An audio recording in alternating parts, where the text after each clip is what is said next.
PYXIS 6K with autofocus. I just got the camera upgraded from Pocket 6K because I wanted the open gate and I wanted the autofocus. Most of the time I end up shooting manually if I'm doing something cinematic, but a lot of times I'm shooting behind the scenes or just an interview or something, and I just wanted the autofocus to be able to stick on somebody's face without me worrying about focusing and them bouncing out of it. And I don't really trust focus assist 100%.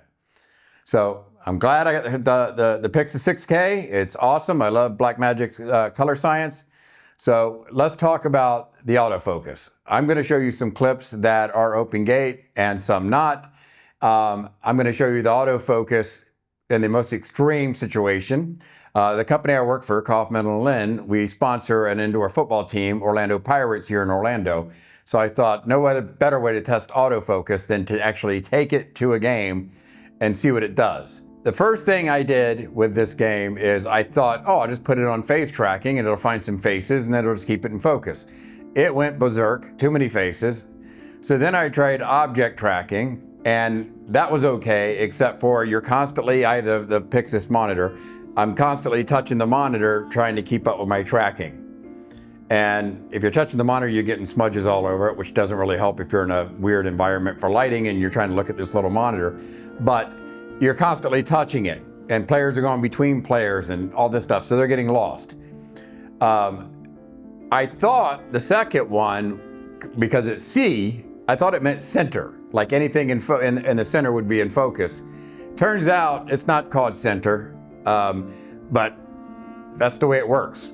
So literally anything that kind of went in front of the camera, I mean, it's continuous focus, but anything that went in front of the camera, it just detected in the front. And I didn't care if people were off to the side or anything like that. I wasn't doing anything cinematic. I was tracking sports. So you can see the footage as the players run around and stuff. It just keeps everybody in focus, does a great job. So autofocus on this thing definitely spoils you. And when you go back to using manual lenses or anamorphic lenses, it's a little hard to get used to. But usually if you're shooting anamorphic or manual lenses, you're setting each scene up and you're doing something artsy and you're really slow and picking your shots and marking things and all that stuff. But if you're out just shooting stuff, you know, like documentary type stuff, it does a really great job of just tracking what you want to track, and you're not sitting there messing around. Especially if, like, say you're a wildlife documentary. You're trying to track a deer running, right? You're not going to sit there and manually focus and try to figure out where this deer is. You're just going to have all this weird stuff. Even if sometimes the camera hunts, the autofocus hunts, I can always cut to another shot.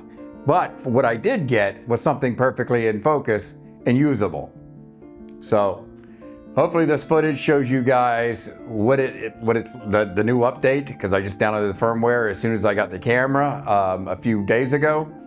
And it shows you guys just how powerful and helpful this is. Not only just to do things like this, but actually action-oriented stuff.